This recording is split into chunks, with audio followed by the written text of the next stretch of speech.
क्या हमारे दांतों में ऐसे कीड़े पड़ते हैं जिन्हें हम आँखों से देख सकते हैं, या फिर हमारे दांतों में होने वाली किसी भी टाइप की प्रॉब्लम को हम सिर्फ घरेलू नुस्खों से ठीक कर सकते हैं।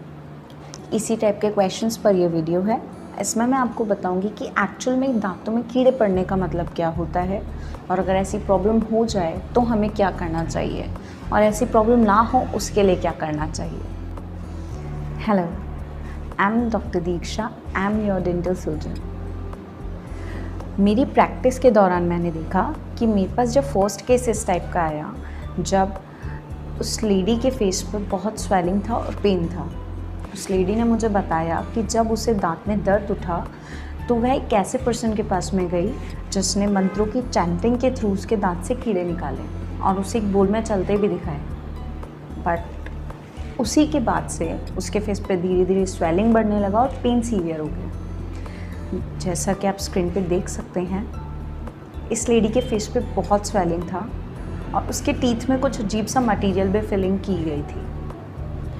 तो ऐसे पेशेंट्स को देखने के बाद में मैं आपको एक्चुअल में बताना चाहूँगी कि कीड़े लगना दांतों में क्या होता है। दांतों में कीड़े लगने का मतलब है कि आपके दांतों में बैक्टीरियल इन्फेक्शन हुआ है। मतलब कि बैक्टीरिया कुछ ऐसे जीव होते हैं जिन्हें आप नॉर्मली आंखों से नहीं देख सकते, और वो आपकी दांतों की सतह, मतलब कि आपके दांत की ऊपरी सतह या ये सतह पर, साइडों की सतह पर जाते हैं और वो इन पे इन्फेक्शन कॉज करते हैं, जिससे हमारी दांतों की जो सतह है वो ख़राब हो जाती है और उसमें गड्ढे पड़ने लगते हैं।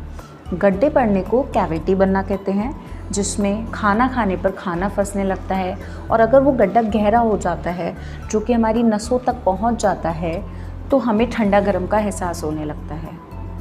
अब जब ऐसी कंडीशन आ जाए तो हमें क्या करना चाहिए?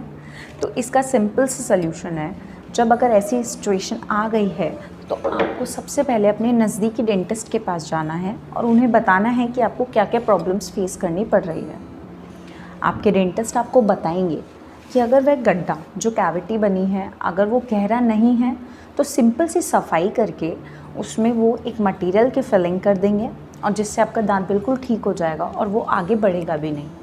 पर अगर जो गड्ढा है वो गहरा हो चुका है तो ऐसी कंडीशन में डेंटिस्ट आपकी नसों में, मतलब दांतों के अंदर नसें होती हैं जिनका वो इलाज करेंगे, जिसे हम RCT बोलते हैं, और उसके थ्रू वो आपके इन्फेक्शन को ख़त्म कर देंगे। नसों की सफाई होने के बाद में लगभग 80 से 90% दर्द में आपको तुरंत आराम मिल जाता है, और अगर कभी इन्फेक्शन बहुत सीवियर होगा तो 2 से 3 सिटिंग में आपको रिलीफ मिल जाता है। अब अगर ऐसा क्या करें जिससे ये कैविटी हो ही ना, तो उसके लिए हम ये कर सकते हैं कि हम दिन में 2 टाइम ब्रश करें, सुबह और रात में खाना खाने के बाद। साथ ही जब भी हम कुछ भी खाएं हमें कुल्ला करने की आदत डालनी होगी। कुछ भी फंसने पर टूथपिक या सेफ्टी पिन, ऐसी किसी भी चीज़ से टीथ के अंदर उस चीज़ को निकालने का ट्राई ना करें, फंसी हुई चीज़ को निकालने का ट्राई ना करें।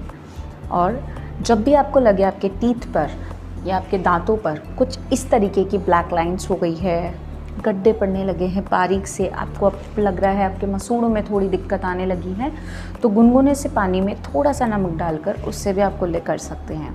और सबसे इम्पॉर्टेंट है, मैं आपको कहूँगी कि महीने या 2 महीने में अपने नज़दीकी डेंटिस्ट के पास जाकर एक बार विज़िट ज़रूर करें और अपना नॉर्मल डेंटल चेकअप ज़रूर करवाएं। इससे आप आने वाले पेन या किसी भी प्रॉब्लम से पहले ही फ्री हो सकते हैं।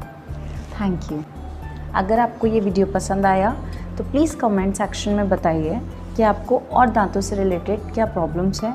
मैं ट्राई करूँगी कि आपको सिंपल से सिंपल लैंग्वेज में बता सकूं कि उसका सल्यूशन क्या होगा और कौन से मैथ्स है और कौन सी रियलिटी। Thank you.